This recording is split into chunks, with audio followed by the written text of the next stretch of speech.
राधे राधे। महाराज जी राधे राधे। महाराज जी, मेरा जन्म इस ब्रिज में हुआ, मुझे अब इस जन्म के बाद कभी जन्म नहीं चाहिए। मैं कभी कहीं भी जन्म नहीं लेना चाहता, मुक्त होना चाहता हूँ इस जन्म मृत्यु के चक्कर से। गुरुजी, मैं कई साल से आपका बताए मार्ग पे चल रहा हूँ। महाराज जी, मुझे सत्संग के माध्यम से सुनने को मिला कि 1 मिनट में भगवत प्राप्ति होती है। मुझे भगवत प्राप्ति करनी है, मेरा मार्गदर्शन कीजिए। देखो, भगवत प्राप्ति तो वो मिनट एक ही होता है ना जिस समय साक्षात्कार होता है, पर उस मिनट तक पहुंचने के लिए जन्म जन्म मुनि यतन करा है ना। अगर हम 1 मिनट में वो स्थिति ले तो 1 मिनट में प्राप्त हो जाएगा। प्रभु के सिवा कोई चिंतन न रह जाए, सरल भाषा में भगवत प्राप्ति का स्वरूप। नाम जैसे राधा राधा, कोई चिंतन नहीं, केवल सामने राधा नाम लिखा और उसी में डूब रहे। अब रूप प्रकट हो, जे ही श्री जी का रूप प्रकट हुआ, हो गया काम। अब इतना समेटे से आशिक, फैले से जमाना। हम तो इतना फैले हुए हैं कि समेटना का देखो ना, आप समेट रहा है मन, इंद्रिया समेट रहे, ऐसे बैठो, छलांग लगाई बानर की तरह, इधर से उधर, उधर से उधर। उनको रोकना होगा। इसी के लिए तो प्रयासरत किए, बार बार नाम जप करो, जहां तक हो सके ब्रह्मचर्य से रहो, अच्छे आहार करो, किसी वैष्णव का अपराध न बन जाए, क्योंकि हमें आगे बढ़ना है। वैष्णव का अपराध बन जाए तो भगवान के धाम की महिमा जो वर्णन की गई है, वहां से आना जाना नहीं है। वैकुंठ धाम जैसे भगवान का है ना, वहां से आना जाना नहीं है। यद गत्वा न निवर्तन्ते तद धाम परमम, जहां जाने के बाद आना नहीं होता इस संसार में, उसका नाम है वैकुंठ, भगवान का धाम। लेकिन अपराध बन जाया गया तो वहां से भी आना हो गया। जय विजय ने शनकादि को रोक दिया, और शनकादि जी भगवान के दर्शन के बहुत प्यासे थे, तो फिर एकदम उनको आवेश आ गया और फिर साथ दे दिया। तो जय विजय ही रावण कुंभकर्ण बने आके 3 जन, हिरणाक्ष और हिरण्यकश्यप, शिशुपाल, दंतवत, वैकुंठ से आ गए वापस। इसका मतलब सबसे बड़ा अपराध है भगवत प्रेमी महात्माओं की निंदा न करें, उनसे द्रोह न करें, और नाम जप करते हुए अपने मन को समेट ले। ऐसा नहीं कि गृहस्थ नहीं समेट सकता। देखो, चक्रवर्ती सम्राट अम्बरीश जी है, वो मन समेटा हुआ है नहीं, सावई मना कृष्ण पदारविंदयो, उनका मन कहाँ है? श्री कृष्ण के चरणों में, जीवन मुक्त है। गोपी जन अपने ब्रज की सब बड़े बड़े परमहंस इनकी चरण धूलि माथे पे धारण करते हैं। क्यों? गृहस्थी में होते हुए, सब काम गृहस्थी करते हुए, मुरारी पादार्पित चित्तवृत्ति, एक एक वृत्ति श्री कृष्ण के प्रेम में पगी हुई, एक नहीं अनंत गोपियां। ब्रजवासियों की जानते हो क्यों महिमा है? क्योंकि उनके श्री कृष्ण के सिवा कोई नहीं है। उनके धन श्री कृष्ण है, उनके परिवार श्री कृष्ण है, उनके जीवन श्री कृष्ण है, उनका जीना श्री कृष्ण है, उनका सर्वस्व श्री कृष्ण है। इसीलिए बड़े बड़े संत भी ब्रजवासियों की चरण धूलि माथे पे धारण करते हैं। तो आप ब्रजरज में जन्मे, ब्रजवासी हैं, प्रभु की प्राप्ति करना चाहते हैं, बस मन को समेटना है। अब उसी में हम सब लगे रहते हैं, बार बार कथा सुनना, नाम जप करना, प्रभु की बातें सुनकर मन उनमें अर्पित हो जाए, उनमें आसक्त हो जाए, संसार को भूलना और प्रभु की स्मृति में डूबना, यही भगवत प्राप्ति है। उसी समय हो जाएगी।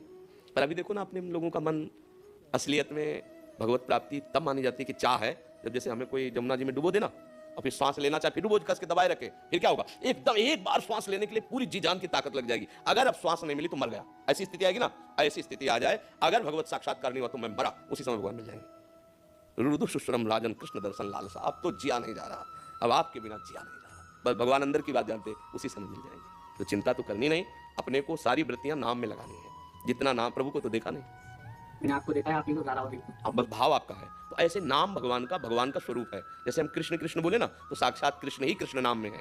राधा राधा तो प्रिया जो ही राधा नाम। तो अगर हम राधा बोल रहे हैं, कृष्ण बोल रहे हैं, राम बोल रहे हैं, तो मतलब प्रभु मेरी जिह्वा पे विराजमान है, उसी समय भगवत प्राप्ति हो जाएगी।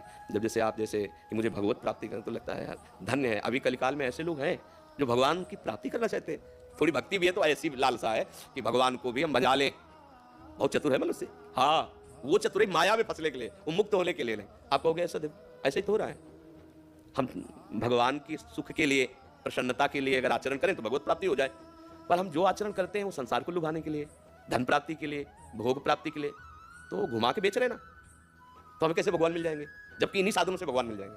उनकी कथा सुनना, उनकी कथा करना, उनका नाम जप करना, नाम कीर्तन करना, दूसरों का मंगल, इसी से भगवान मिल जाते हैं। भगवान को मिलना कठिन नहीं, बिल्कुल कठिन नहीं, क्योंकि अपने बाप हैं, अपने पिता हैं, अपने अंशी हैं, हम उनके अंश हैं। हम भगवान से मिलना नहीं चाहते, ये बड़ी कठिनता है। अब देखो, भगवान से मिलना, जो बहुत ही प्रेमी होगा तो कहेगा एक बार केवल छूट दो, हिसाब किताब सब बराबर कर दे, फिर हम आते, फिर मार दो, फिर भगवान मिल जाएंगे। ऐसा तत्काल में भगवान भी आ जाए रूप बदल के कि चलो हमारे साथ हम बैकुंठ ले चल रहे हैं, तो चलना मुश्किल हो जाएगा। नहीं, इतना तो छूट दो कि एक बार पत्नी को तो समझाया कि रोना नहीं, हम बैकुंठ जा रहे हैं। मतलब कहीं ना एक बार लड़का को गोदी से लेकर छाती से ऐसी माया, ऐसी ममता है कि बैकुंठ लाभ विमान लेके आ जाए तो भी एक बार तो हम वापस कर ही देंगे कि ठीक है, शाम तक दोबारा आप आओ। हम सारी हालत हमारी ये है कि हम इतने आसक्त हैं शरीर पर, शरीर संबंधियों पर, भोगों पर, कि भगवान को भी वापस कर दे। ऐसा प्रहलाद जी ने किया। प्रहलाद जी ने कहा मुझे बहुत प्रभु, इनको सबको दुखी देख करके बहुत अशांति हो रही, मुझे नहीं चाहिए आपका परम पद, मैं तो आपके भजन के प्रभाव से माया पर विजय प्राप्त कर लूंगा, मैं इनके लिए आपसे प्रार्थना करता हूँ, ये सब जल रहे हैं आप। तो भगवान ने कहा जिनको चाहो ले वाला, तुम जिसको ले वाला हो गए। अभी पूरी नगरी में कोई तैयार नहीं हुआ कि भगवान कह रहे बैकुंठ चलोगे, कोई तैयार नहीं हुआ। माया ऐसी है क्या?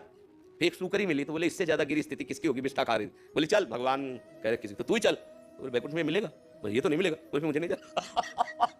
मतलब ऐसी माया है कि भगवान की तरफ जाने की बात हम लोग करते हैं, लेकिन भगवान कहते अभी तो एक बार तो रुकना पड़ेगा। अच्छा प्रभु कुछ मिनट तो दे ही दो हमें, हम जल्दी से जाके बताओ कि बैकुंठ जा रहे हैं, अब चिंता मत करना, रोना मत, सब शांति। और देखो वहां पैसा इतना जमा है, वहां ये व्यवस्था बता आने दो, तुरंत तो हाँ करना उसी की बात है जो समिट चुका है और भगवत प्रेम में मत वाला है। वो तो एक बार क्या सैकड़ों बार गला उतारा जाए तो भी वो राजी है।